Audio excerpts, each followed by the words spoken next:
Aventure de la bande mouchetée. Une aventure du détective Sherlock Holmes. Conception du livre audio pour Vocalivre. En parcourant mes notes sur les 70 causes curieuses, au cours desquelles j'ai étudié 8 années durant la manière de procéder de mon ami Sherlock Holmes, j'en trouve beaucoup de tragiques, quelques-unes de comiques, un grand nombre de simplement étranges. Mais pas une n'est banale, et cela tient à ce que, travaillant plutôt par amour de l'art que pour gagner de l'argent, il ne commençait jamais une enquête qui ne sentit le bizarre et même le fantastique. De toutes ces affaires diverses, je n'en trouve cependant aucune qui présente plus d'originalité que celle qui touche à une famille bien connue du Surrey, les Roylotts de Stockmoran. Les événements que je vais relater ici se déroulèrent au commencement de mon intimité avec Holmes, lorsque, célibataires tous deux, nous logions ensemble dans Baker Street. J'aurais pu les publier plus tôt si je n'avais promis le secret, et je n'ai été relevé de ma parole que le mois dernier par la mort inattendue de celle à qui je l'avais donnée.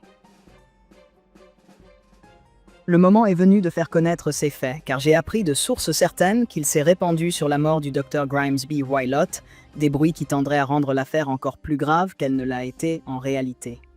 C'était au commencement d'avril 1883 que, me réveillant un matin, je trouvais Sherlock Holmes tout habillé auprès de mon lit. Il n'était pas matinal d'habitude, et comme l'horloge sur la cheminée marquait seulement 7h15, je le regardais avec surprise et un tant soit peu de ressentiment pour m'avoir troublé dans mon sommeil, moi, homme maniaque.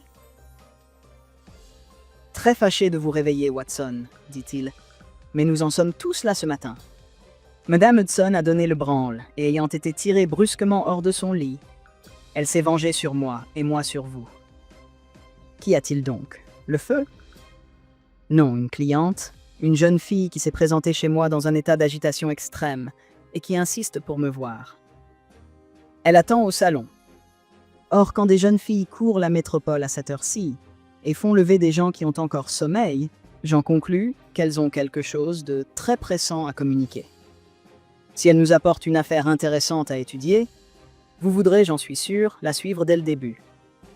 J'ai donc eu l'idée de vous réveiller, afin de ne pas vous laisser perdre cette occasion. Mon cher, je serais désolé de la manquer. Rien ne me passionnait davantage que de suivre Holmes dans ses investigations professionnelles, et d'admirer les déductions rapides, et aussi intuitives que rapides, au moyen desquelles il démêlait les problèmes qui lui étaient soumis. Je m'habillai rapidement, et au bout de quelques minutes, j'avais rejoint mon ami au salon. Nous nous trouvâmes en présence d'une dame, vêtue de noir, avec un voile épais sur le visage. En nous voyant, elle se leva du siège qu'elle avait choisi près de la fenêtre. « Bonjour, madame, » dit Holmes. « Cordialement, je m'appelle Sherlock Holmes. Et voici le docteur Watson, mon ami intime et mon associé, devant qui vous pouvez parler aussi librement que devant moi. Ah, je suis bien aise de voir que madame Hudson a eu le bon esprit de faire du feu. Ayez la bonté de vous en approcher, et je vais vous commander une tasse de café chaud, car je vois que vous grelottez. » « Ce n'est pas de froid que je tremble, » dit la femme, à voix basse en changeant de place. « De quoi donc? »« C'est de peur, monsieur Holmes, je dirais même d'effroi. » À ces mots, elle leva son voile, et nous pûmes voir qu'elle était en effet dans un état d'agitation pitoyable. Ses traits étaient tirés, sa peau livide, ses yeux inquiets, effrayés, hagards comme ceux d'une bête traquée. Son extérieur était celui d'une femme de 30 ans, mais avec des cheveux gris prématurés, et une expression de grande lassitude. Sherlock vit tout cela d'un de ses coups d'œil rapides et pénétrants. « N'ayez pas peur, dit-il d'un ton affectueux, en se penchant vers elle et lui touchant le bras. Nous allons éclaircir cela rapidement, j'en suis sûr. Il me semble que vous êtes venu par le train.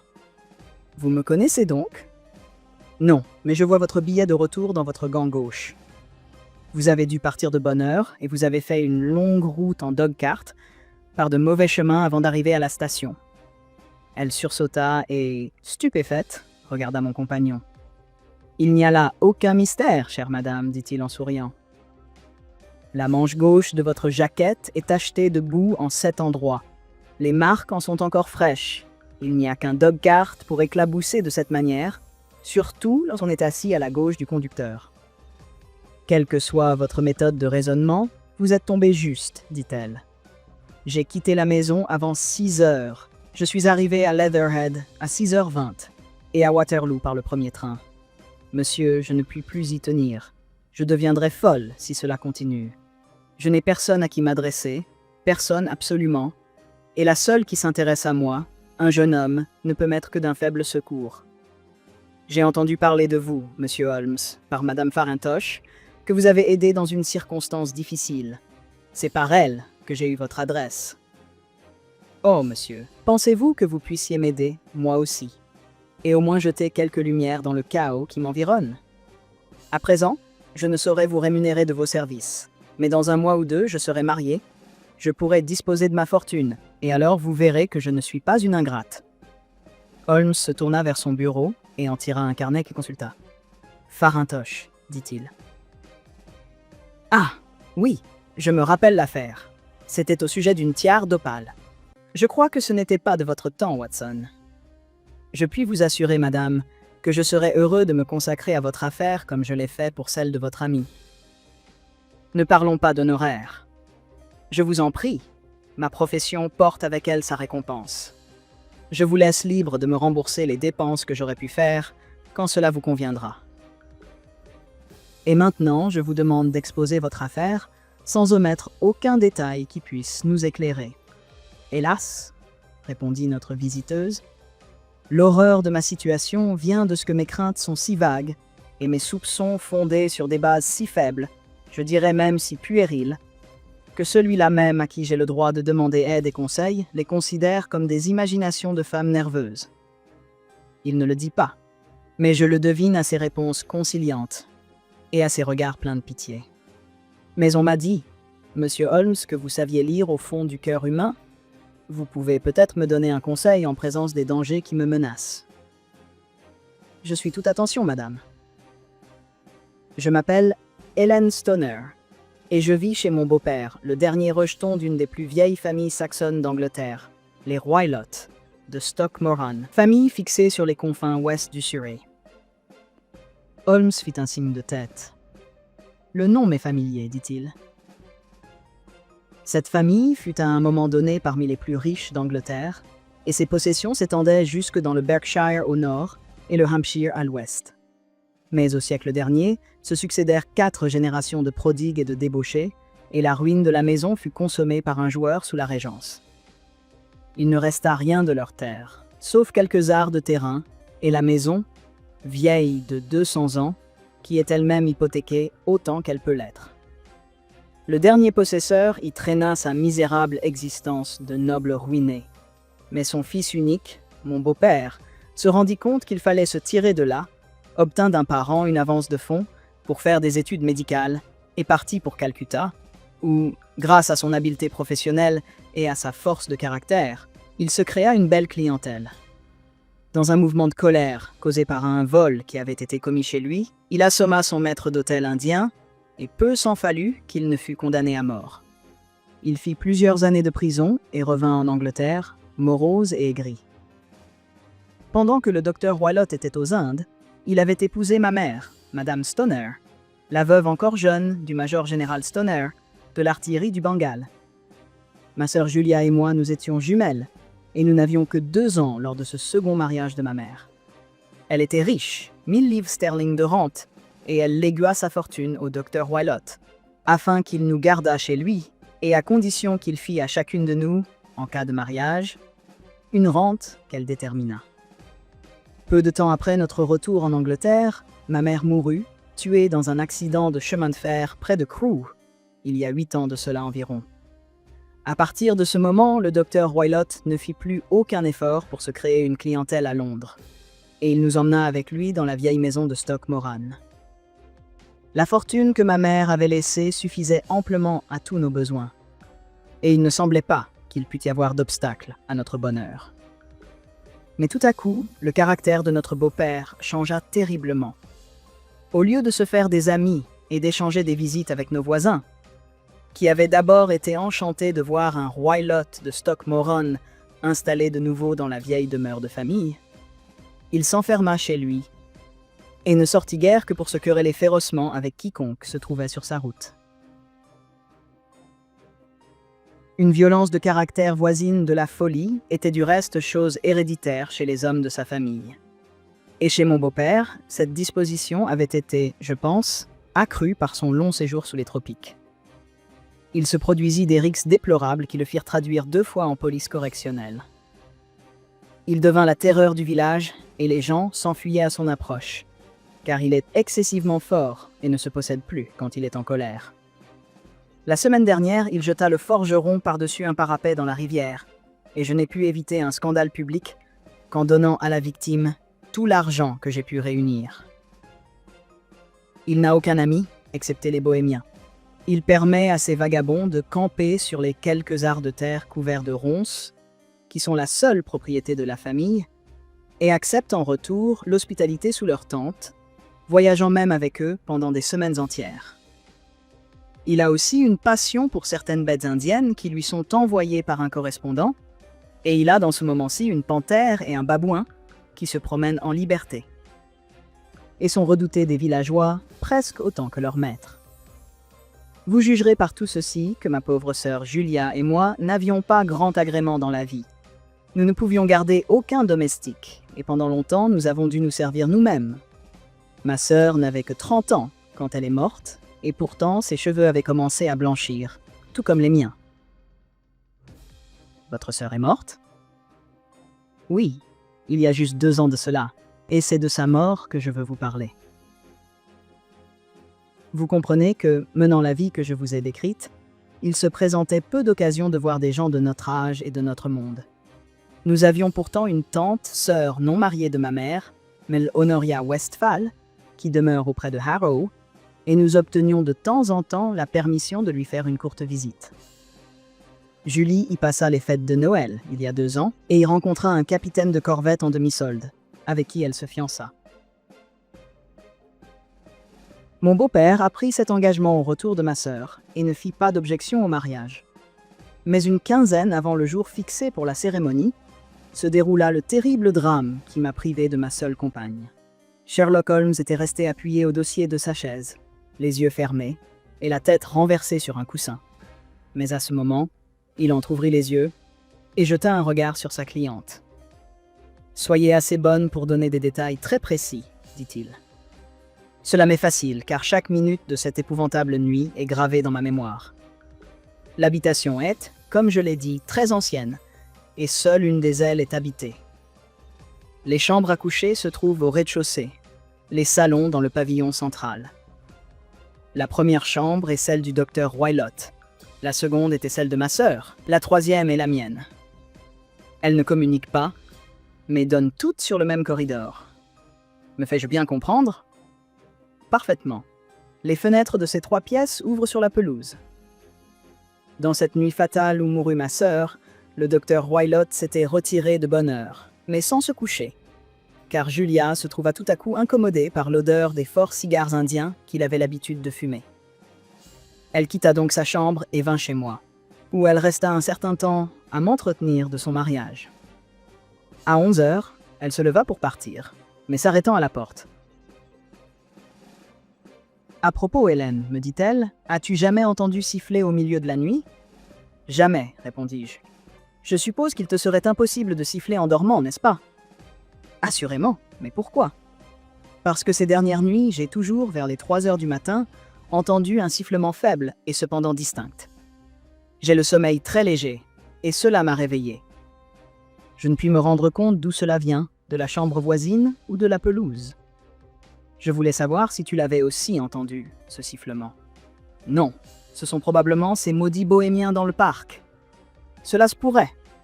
Et pourtant, si c'est sur la pelouse, il est étonnant que tu n'aies pas perçu ce bruit, tout comme moi. Ah, mais je n'ai pas le sommeil aussi léger que toi. Oh, cela n'a pas grande importance, du reste, ajouta-t-elle, en souriant. Puis elle me quitta et, un instant après, je l'entendis fermer sa porte à clé. Vraiment, dit Holmes, était-ce votre habitude de fermer ainsi votre porte la nuit? Toujours. Et pourquoi? Je crois vous avoir dit que le docteur avait une panthère et un babouin. En conséquence, nous ne nous sentions en sûreté que quand nos portes étaient fermées à clé. Cela se comprend. Continuez, je vous prie. Je ne pus pas dormir cette nuit-là. Le vague pressentiment d'un malheur m'oppressait. Ma sœur et moi, vous vous le rappelez, étions jumelles, et vous savez combien subtils sont les liens unissant deux âmes qui se tiennent de si près. Au dehors, le temps était affreux. Le vent soufflait par rafales, et une pluie battante venait se briser contre les fenêtres. Soudain, au milieu du vacarme de la tempête, j'entendis un cri désespéré de femme affolée, et je reconnus la voix de ma sœur. Je sautai à bas de mon lit, m'enveloppai d'un châle, et me précipitai dans le corridor. Au moment où j'ouvrais la porte, il me sembla entendre un léger sifflement, du genre de celui décrit par ma sœur, et un instant après, je distinguai un bruit sonore comme celui d'une masse de métal qui serait tombée par terre. Puis la porte de ma sœur s'ouvrit lentement. Terrifié, je m'arrêtai, ne sachant ce qui allait se passer. À la lueur de la lampe du corridor, je vis apparaître dans l'ouverture ma sœur elle-même, le visage pâle de terreur, faisant des gestes comme pour implorer du secours, et trébuchant comme un homme ivre.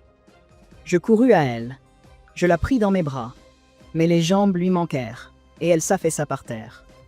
Elle se tordait comme dans des souffrances horribles, et tous ses membres étaient affreusement convulsés. D'abord, je crus qu'elle ne m'avait pas reconnu, mais quand je me penchai sur elle, elle me cria d'une voix que je ne pourrai jamais oublier. « Oh, Dieu, Hélène !» C'était la bande mouchetée. Il y avait encore autre chose qu'elle aurait voulu dire, et son doigt tendu semblait vouloir percer le mur de la chambre du docteur, mais une nouvelle convulsion la saisit et l'empêcha de parler. Je m'élançai dans le corridor, appelant mon beau-père, et je le rencontrai en robe de chambre, sortant à la hâte de chez lui. Quand nous arrivâmes près de ma sœur, elle était sans connaissance. Le docteur lui versa du cognac entre les lèvres, envoya chercher le médecin du village, mais tous nos efforts furent vains. La vie la quitta peu à peu, et elle mourut sans avoir repris connaissance. Telle fut la fin épouvantable de ma chère sœur. « Un instant, » dit Holmes, « êtes-vous bien sûr d'avoir entendu ce sifflement et ce bruit métallique? Pourriez-vous le jurer sur votre honneur? » C'est ce que le coroner du comté m'a demandé à l'enquête. J'ai la conviction de l'avoir entendu, et pourtant, au milieu de cette tempête et des gémissements de la vieille maison, je puis m'être trompé. Votre sœur était-elle habillée? Non, elle était en toilette de nuit. On trouva dans sa main droite le reste d'une allumette qui avait brûlé, et dans sa main gauche, la boîte d'allumettes elle-même. Ce qui prouve qu'elle avait cherché à allumer et à regarder autour d'elle. Ceci est important. Quel a été le résultat de l'enquête? L'affaire fut minutieusement étudiée car la conduite du docteur Wylot est bien connue dans le comté. Cependant, on ne put découvrir aucune cause de mort plausible. Mon témoignage prouvait que la porte avait été fermée en dedans. Quant aux fenêtres, elles étaient munies de ces vieux volets à barres de fer qu'on assujettissait chaque soir. Les murs furent soigneusement sondés et trouvés intacts partout, et le plancher fut aussi examiné à fond, avec aussi peu de succès. La cheminée est large, mais fermée à une certaine hauteur par 4 forts barreaux. Il est donc certain que ma sœur était tout à fait seule lors de l'événement qui a causé sa mort. D'ailleurs, son corps ne portait aucune trace de violence. Et le poison? Les docteurs l'ont examiné à ce point de vue sans aucun résultat. À quoi donc attribuez-vous la mort de cette malheureuse jeune fille? Je suis persuadé qu'elle n'est morte que de peur et d'ébranlement nerveux. Mais qu'est-ce qui l'a effrayée? Je ne puis me l'imaginer. Y avait-il des bohémiens alors dans le parc? Oui, il y en a presque toujours. Ah, et quelle idée vous a suggéré cette allusion à une bande mouchetée? J'ai pensé d'abord que c'était un simple effet du délire, puisque cela pouvait être une bande de gens, peut-être ces bohémiens du parc. Je me suis demandé si les mouchoirs de couleur que beaucoup d'entre eux portent sur la tête ne lui avaient pas suggéré l'adjectif bizarre qu'elle a employé. Holmes secoua la tête de l'air d'un homme qui est loin d'être satisfait. Cela me paraît bien mystérieux, dit-il. Continuez votre récit, je vous prie. 2 ans se sont passés depuis, et ma vie a été, jusqu'à ces derniers jours, solitaire que jamais. Cependant, il y a 1 mois environ, un ami, que j'ai depuis des années, m'a fait l'honneur de me demander en mariage. Il s'appelle Armitage, Percy Armitage. C'est le second fils de Monsieur Armitage de Cranewater, près de Reading. Mon beau-père n'a fait aucune objection à ce projet et nous devons nous marier au printemps. Il y a 2 jours, on a commencé des travaux de réparation dans l'aile ouest du bâtiment et le mur de ma chambre a été percé. J'ai donc dû déménager et aller m'installer dans la chambre où ma sœur est morte et dormir dans le lit même où elle a dormi. Imaginez alors quel a été mon frisson d'horreur lorsque la nuit dernière, ne dormant pas et songeant à son triste sort, j'entendis tout à coup, dans le silence de la nuit, le sifflement à peine perceptible qui avait été le signal de sa mort. Je me levai d'un bond et allumai la lampe, mais je ne vis rien dans la pièce. Trop ému pour me recoucher toutefois, je m'habillai et dès qu'il fit jour, je me glissai dehors. Je me fis donner un dog-cart à l'auberge de la Couronne, qui est en face de la maison, et je gagnai ainsi Leatherhead, d'où je suis arrivé ce matin, dans le seul dessein de vous voir et de vous demander conseil. « Vous avez bien fait, » répondit mon ami. « Mais m'avez-vous tout dit ?»« Oui, tout. »« Miss Roylott, ce n'est pas exact. Vous épargnez votre beau-père. »« Quoi ? Que voulez-vous dire ?» Pour toute réponse, Holmes, relevant la dentelle noire de la manche, découvrit la main que notre visiteuse laissait reposer sur ses genoux. « Il vous a traité brutalement, » dit Holmes.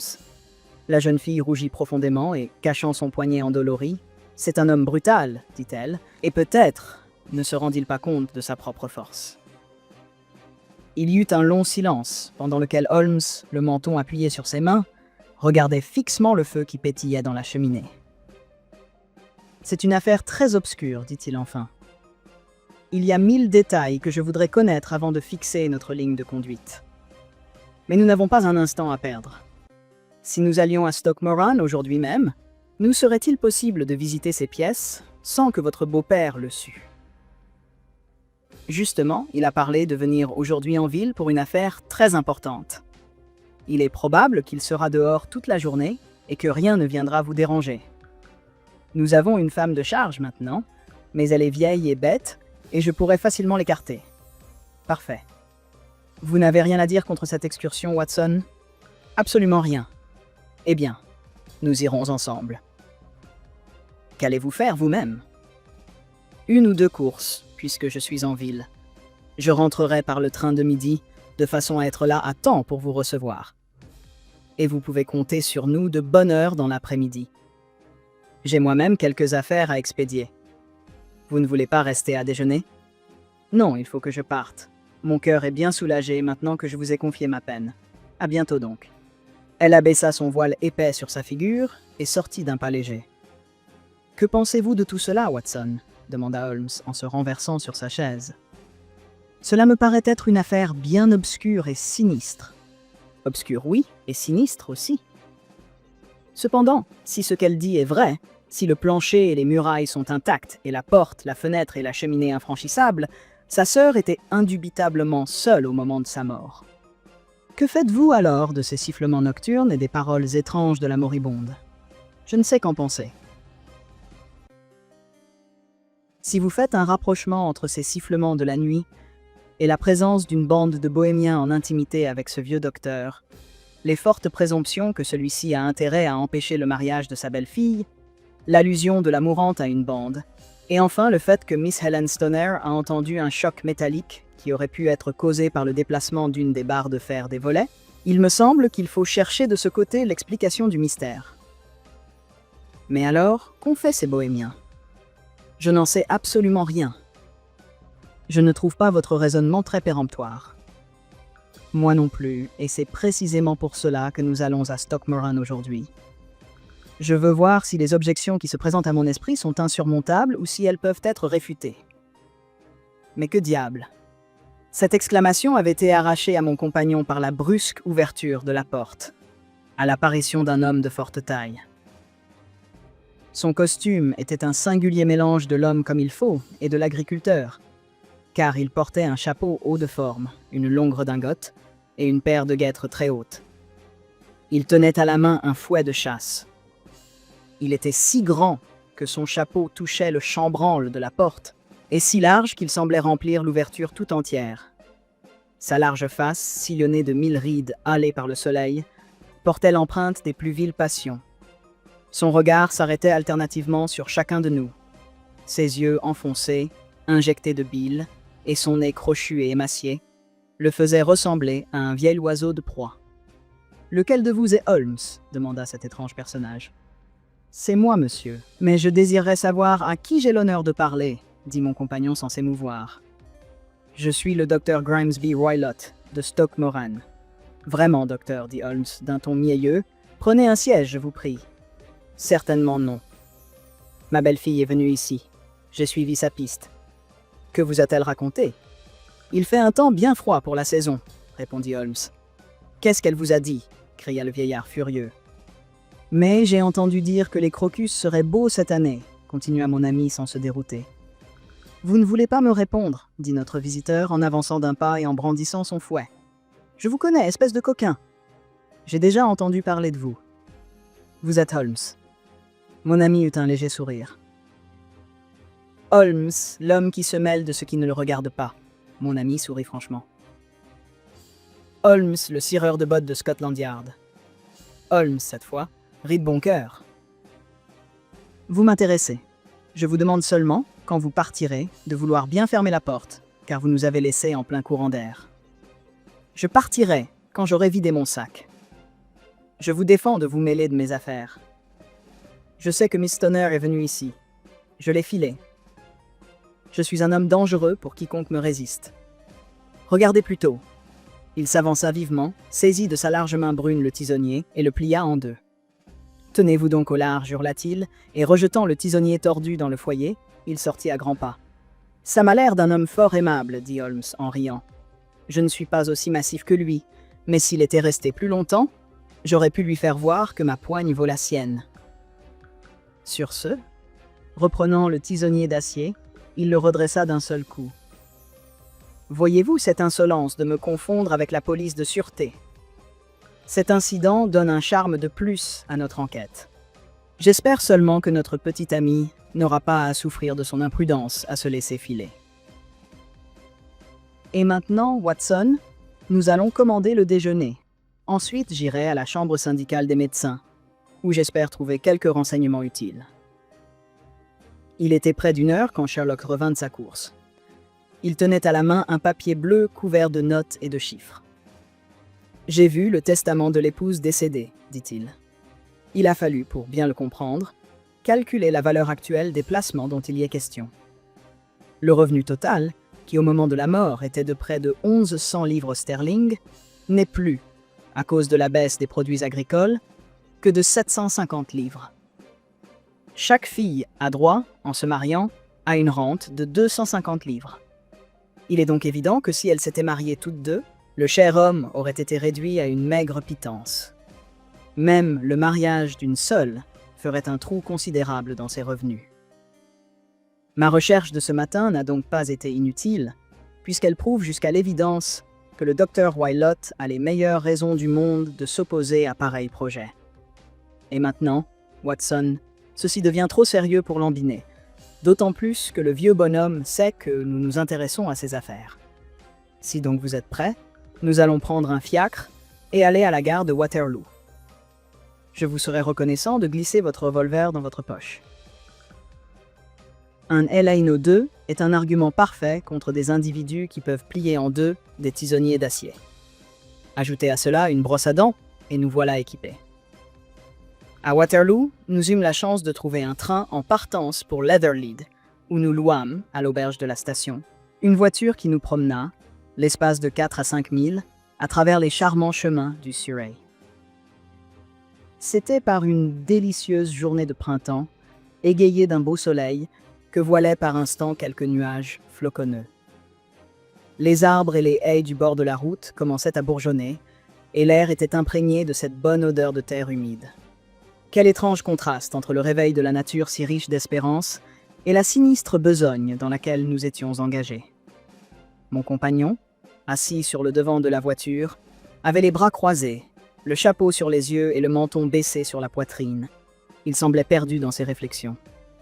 Tout à coup, il tressaillit, me frappa sur l'épaule et, étendant le doigt vers les prairies. « Regardez, dit-il, J'aperçus un parc touffu s'élevant en pente douce jusqu'à un bosquet. Entre les branches apparaissaient les pignons gris et le faîte élevé d'une très vieille demeure. « Stockmoran » dit-il. « Oui, monsieur, c'est la maison du docteur Grimesby Wylott » répondit le cocher. « On y fait des travaux, dit Holmes. C'est là que nous allons. »« V'là le village, dit le conducteur, montrant un groupe de toits à quelque distance sur la gauche. Mais si vous voulez aller à la maison, vous aurez plus court de passer cette barrière et de suivre le sentier à travers champs, là où la dame se promène. »« Et cette dame est, je pense, Miss Stoner, » observa Holmes, abritant ses yeux de sa main pour mieux voir. « Oui, il me semble que votre idée est excellente. » Nous descendîmes de voiture après avoir payé la course, et notre véhicule repartit pour Leatherhead. « J'ai trouvé préférable, » dit Holmes en enjambant la barrière, « de laisser croire à ce garçon que nous venions ici comme architecte et pour un travail déterminé. Cela fera moins jaser. Bonsoir, Miss Stoner. Vous voyez que nous sommes fidèles à notre parole. Notre cliente s'était empressée de venir à notre rencontre, le visage joyeux. « Je vous attendais avec tant d'impatience » cria-t-elle en nous serrant la main chaudement. « Tout va admirablement bien.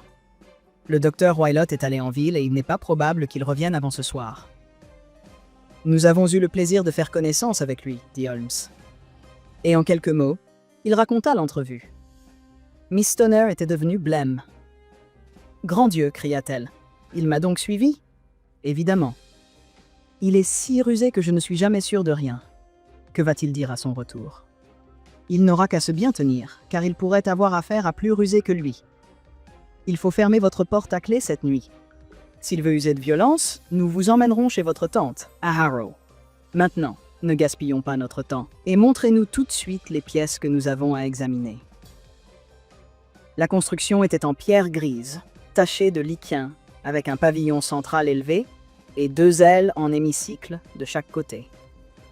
Dans l'une de ces ailes, les fenêtres étaient en mauvais état et bouchées par des planches, et le toit, en partie effondré, donnait à ce coin l'aspect d'une ruine.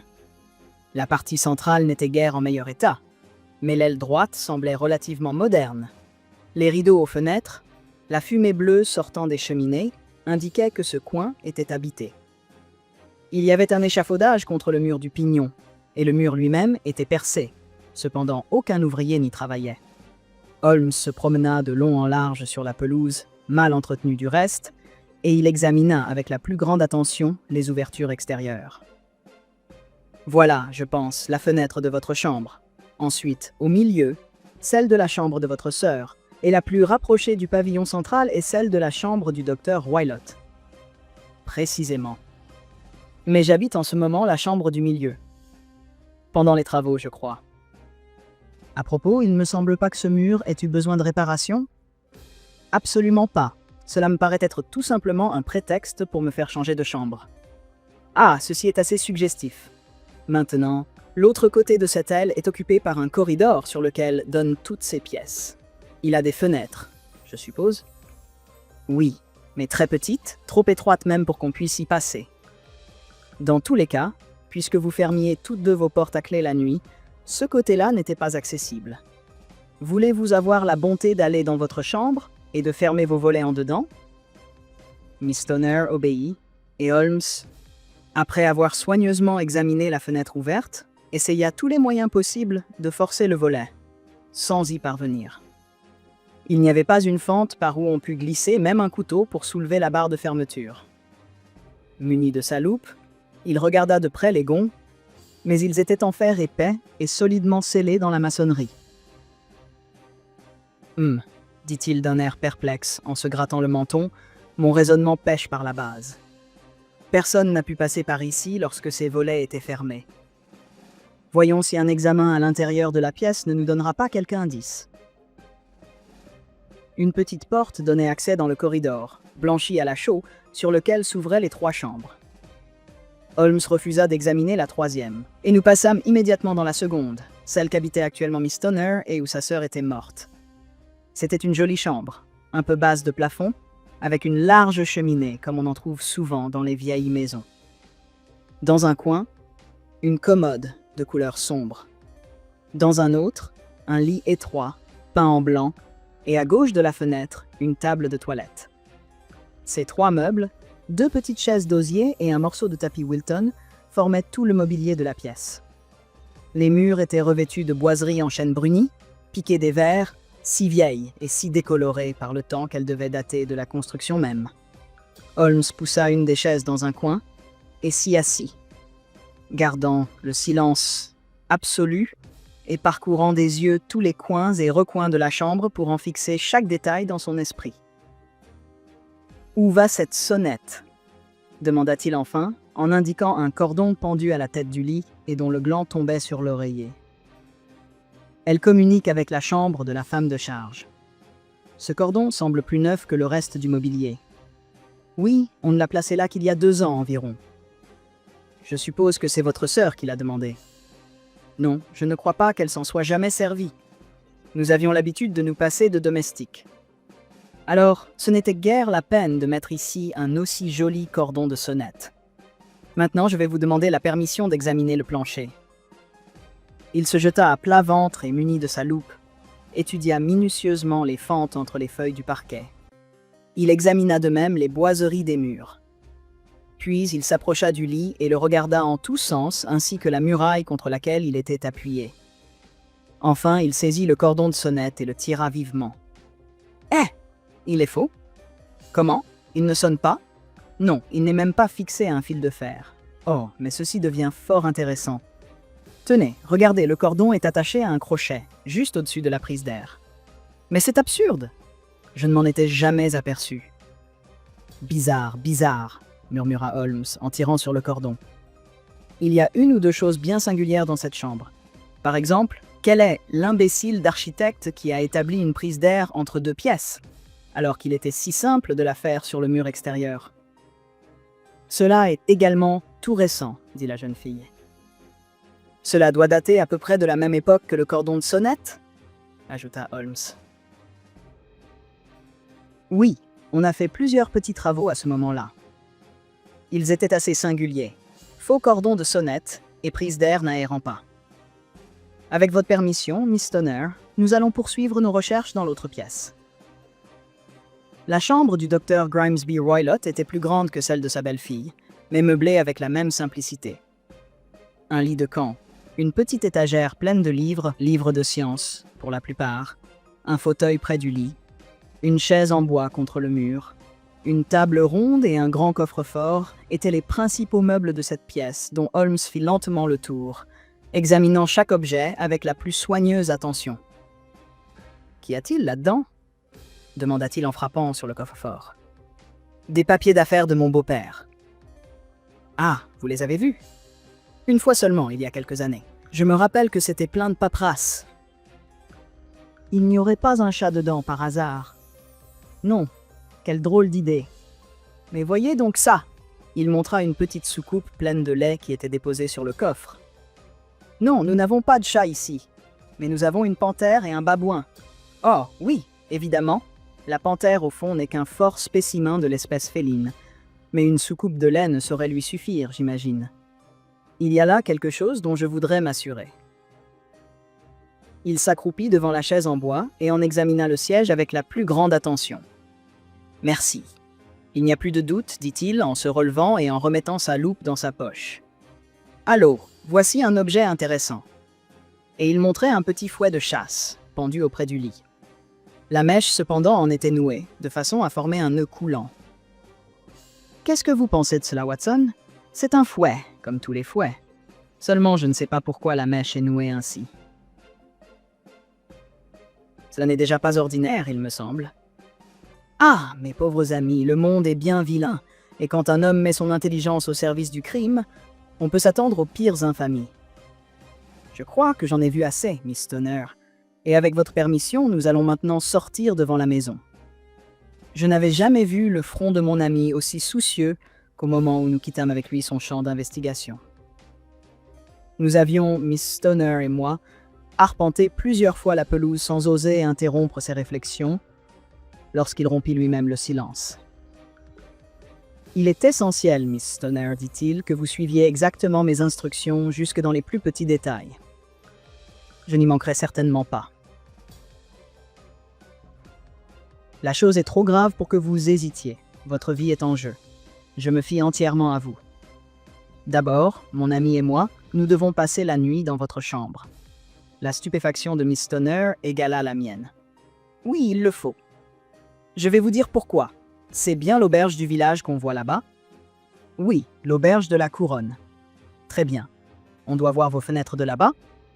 Sûrement. Vous vous enfermerez chez vous, sous prétexte de migraine, quand votre beau-père rentrera. Puis quand il se sera retiré dans sa chambre pour la nuit, vous ouvrirez les volets, vous pousserez votre fenêtre sans mettre le crochet. Vous placerez votre lampe derrière afin qu'elle nous serve de signal, et vous vous retirerez dans votre ancienne chambre, avec tout ce dont vous pourrez avoir besoin pour vous coucher. Je ne doute pas que malgré les travaux, vous ne puissiez vous y installer pour une nuit. Oh. Oui, facilement. Le reste nous regarde. Mais qu'allez-vous faire? Nous passerons la nuit dans votre chambre, pour découvrir la cause du bruit qui vous a tant effrayé. Je crois, Monsieur Holmes, que vous êtes déjà fixé, Miss Stoner, en lui posant la main sur le bras. Peut-être. Alors, au nom du ciel, dites-moi quelle a été la cause de la mort de ma sœur. Je préfère avoir des preuves plus sûres avant de parler. Vous pouvez au moins me dire si j'ai raison de croire qu'elle est morte de frayeur. Je ne le pense pas, et je crois à une cause plus tangible. Maintenant, Miss Stoner, il faut que nous vous quittions, car si le docteur Wylot revenait et nous trouvait ici, notre coup serait manqué. Au revoir, et soyez courageuse, car si vous faites ce que je vous ai dit, vous ne courez bientôt plus aucun danger. Nous trouvâmes facilement, Sherlock Holmes et moi, 2 chambres à l'auberge de la Couronne. Elles étaient au premier étage, et de nos fenêtres, nous apercevions la grille d'entrée et l'aile habitée du manoir de Stockmoran. À la tombée de la nuit, nous vîmes passer en voiture le docteur Grimesby Roylott. Il semblait écrasé par sa forte corpulence, le groom aux frêles dimensions qui conduisait. Le gamin eut quelques difficultés à ouvrir les lourdes grilles. Cela impatienta le docteur. Il le manifesta par des éclats de voix qui parvinrent jusqu'à nous et qu'il accompagna de gestes menaçants. Quelques minutes après que la voiture fut entrée dans le parc, une lumière qui nous apparut entre les arbres nous prouva que le propriétaire du vieux manoir était installé dans un des salons. Autour de nous, l'obscurité se faisait de plus en plus profonde. « Savez-vous, Watson, me dit tout à coup Holmes, j'ai réellement scrupule à vous emmener cette nuit. Notre entreprise n'est pas sans danger. Puis-je vous être utile? Plus qu'utile. Alors je vous accompagne. Je vous en suis très reconnaissant. Mais vous parlez de danger? Vous avez évidemment tiré de notre visite dans cette maison plus de renseignements que moi. Non, mais j'imagine que j'ai raisonné davantage. Tout ce que j'ai vu, vous l'avez vu aussi. Je n'ai rien vu de remarquable que ce cordon de sonnette, et je ne puis arriver à en saisir le but. Vous avez vu la prise d'air aussi? Oui, mais une communication de ce genre entre 2 pièces ne me semble pas chose si extraordinaire. Elle est du reste si petite qu'un rat aurait de la peine à y passer. Je pensais bien, avant même d'entrer dans la maison, y trouver cette prise d'air. Allons donc. Certainement. Vous vous rappelez que dans son récit, Miss Stoner nous dit que sa sœur sentait l'odeur du cigare du docteur Wylot. Naturellement, cela impliquait l'idée d'une communication quelconque entre les 2 pièces. Communication qui ne pouvait être que minuscule, puisque l'enquête du coroner ne la mentionnait pas. J'en avais donc conclu qu'il devait exister là une prise d'air. Et quel inconvénient y trouvez-vous? Dame, il y a au moins là une curieuse coïncidence de faits. On établit une prise d'air, on suspend une corde, et une femme qui dort dans ce lit meurt d'une mort étrange. N'êtes-vous pas frappé de cela?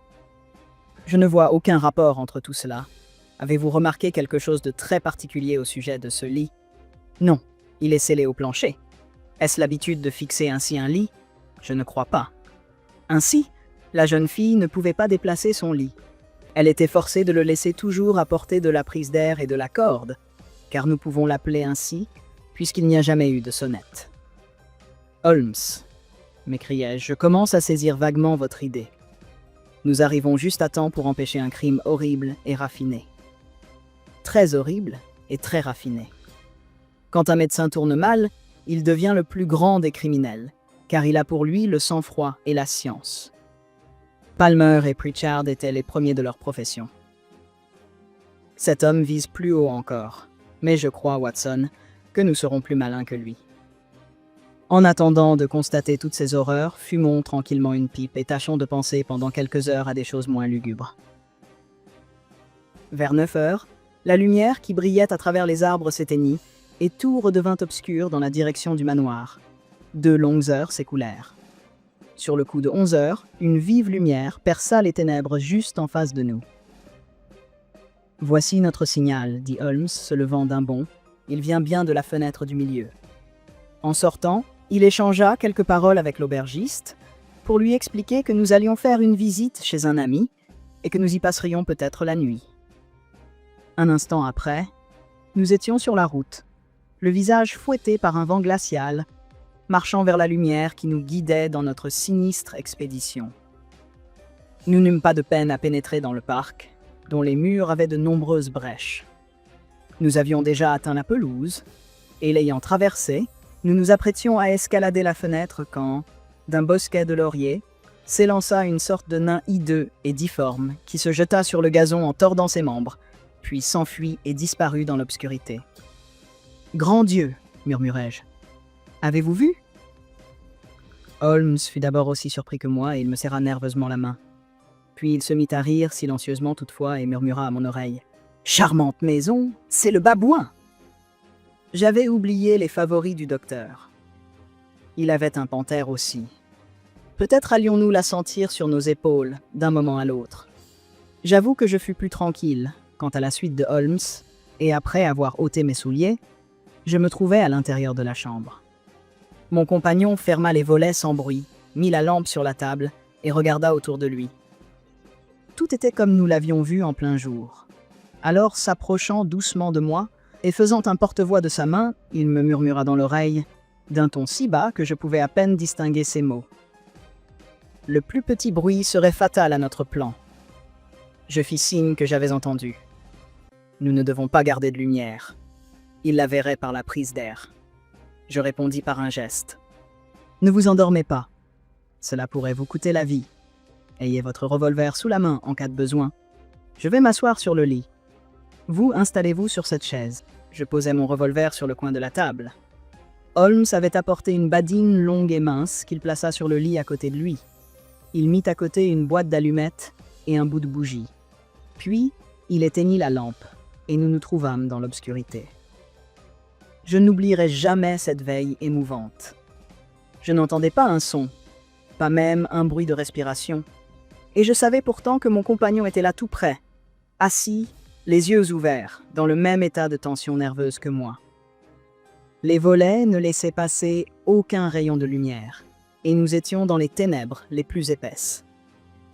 Du dehors, nous arrivait parfois le cri d'un oiseau de nuit, et une fois, tout contre la fenêtre, un long miaulement nous apprit que la panthère était bien en liberté. Au loin, nous entendions les notes graves de l'horloge de la paroisse, sonnant les quarts à des intervalles qui nous paraissaient infinis. Minuit sonna, puis 1 heure, 2 heures, 3 heures, et nous étions toujours assis silencieusement, dans l'attente d'un événement possible. Soudain parut dans la direction de la prise d'air une lueur qui s'évanouit aussitôt, mais à laquelle succéda une forte odeur d'huile et de métal chauffé. Il était évident qu'on avait allumé dans la pièce voisine une lanterne sourde. J'entendis un léger bruit, puis tout retomba dans le silence, bien que l'odeur devint plus forte. Pendant une demi-heure encore, je restai immobile, l'oreille tendue. Soudain, un autre son se fit entendre, très doux et caressant, comme le bruit d'un jet de vapeur sortant d'une bouillotte. Au moment où il se produisit, Holmes sauta à bas du lit, alluma une allumette et se mit à taper de toutes ses forces, avec la canne, le cordon de sonnette. « Vous le voyez, Watson » cria-t-il. « Vous le voyez ?» Je ne voyais absolument rien. Au moment où Holmes avait allumé, j'avais entendu un sifflement sourd, quoique distinct, mais l'éclat de la lumière empêchait mes yeux fatigués de voir sur quoi mon camarade frappait avec tant de colère. Je distinguais cependant son visage devenu subitement d'une pâleur mortelle et empreint d'horreur et de dégoût. Il avait cessé de frapper et regardait la prise d'air, quand tout à coup éclata dans le silence de la nuit le plus horrible cri que j'ai jamais entendu. Il se changea en un hurlement arraché à la fois par la souffrance, la peur et la colère. On dit que dans le village, et même au presbytère, plus éloigné encore, ce cri réveilla tous les dormeurs. Il me glaça le cœur, et je restai là, figé, les yeux fixés sur Holmes. Lui me regarda aussi, lorsque tout fut rentré dans le silence. « Qu'est-il arrivé » m'écriai-je pantelant. « C'est fini » répondit Holmes, « et c'est après tout la meilleure solution. Prenez votre revolver, nous allons entrer chez le docteur Wylot. » Le visage grave, il alluma la lampe et sortit le premier dans le corridor. Il frappa 2 fois à la porte sans obtenir de réponse. Alors il tourna le bouton et entra, en me précédant, le revolver au poing. Un singulier spectacle s'offrit à nos yeux.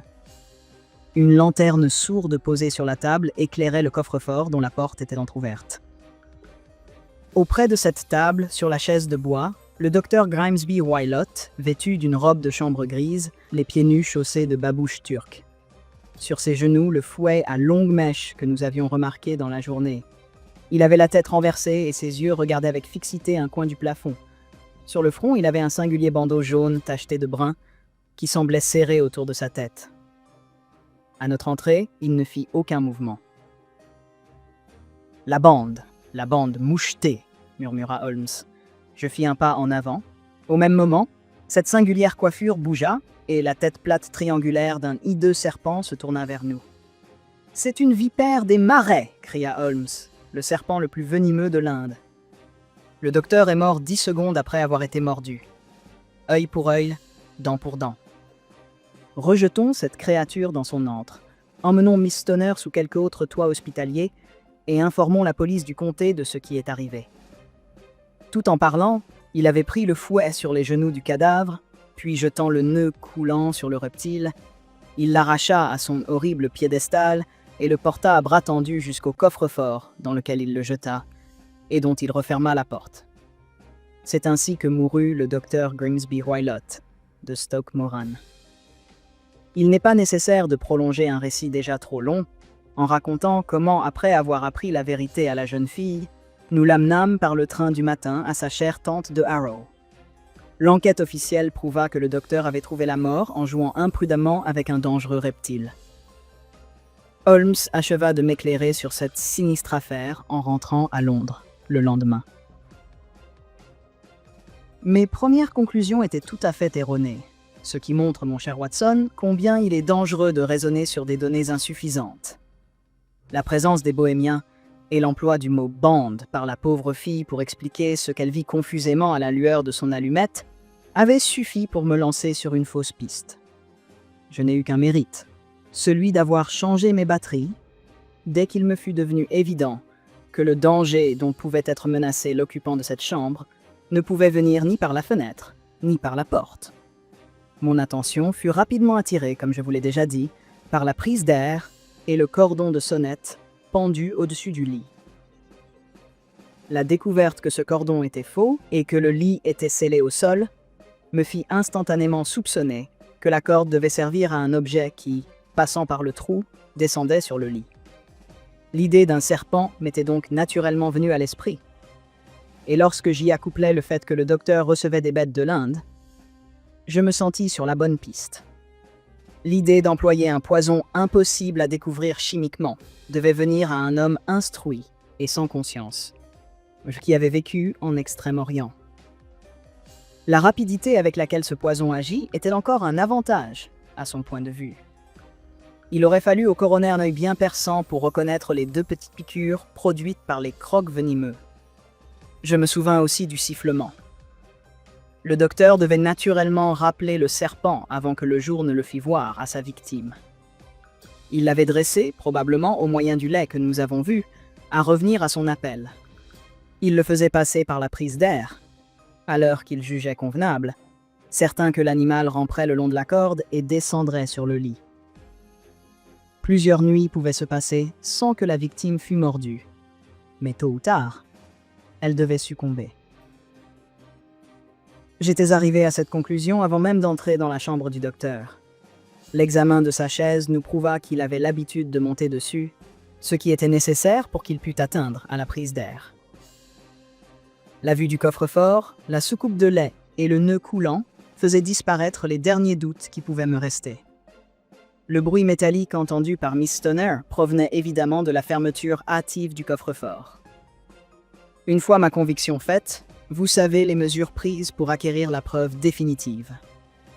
Vous avez entendu, comme moi, siffler le reptile. Je fis aussitôt de la lumière, et je l'attaquai sans perdre un instant, ce qui eut pour résultat de le faire repasser par où il était venu, et aussi de le faire attaquer son maître. Quelques-uns de mes coups l'atteignirent certainement, et le mirent en colère au point qu'il se jeta sur la première personne qu'il rencontra. Je suis, de la sorte, indirectement responsable de la mort du Dr. Grimesby Wylot, mais je ne peux pas dire que cette responsabilité pèse lourdement sur ma conscience.